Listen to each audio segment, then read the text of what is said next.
Tukifululiza hadi kimataifa ni kwamba baada ya tetemeko la ardhi kuikumba taifa la Myanmar ya kati siku ya Alhamis, idadi ya vifo imeongezeka hadi 1000 huku zaidi ya watu 2300 wakijeruhiwa na hatima ya wengine ikiwa bado haijulikani.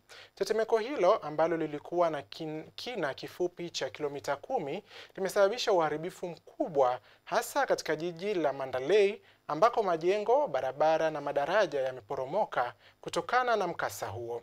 Athari za tetemeko hilo zilifika hadi Bangkok, Thailand ambako jengo refu lilianguka na kusababisha vifo vya watu 6 na kujeruhi zaidi ya watu 20.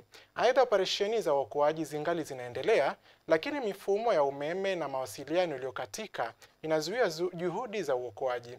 Misaada ya kimataifa inaendelea kumiminika huku vikosi vya uokoaji na msaada wa kibinadamu vikifika kutoka China, India, Malaysia na Umoja wa Mataifa.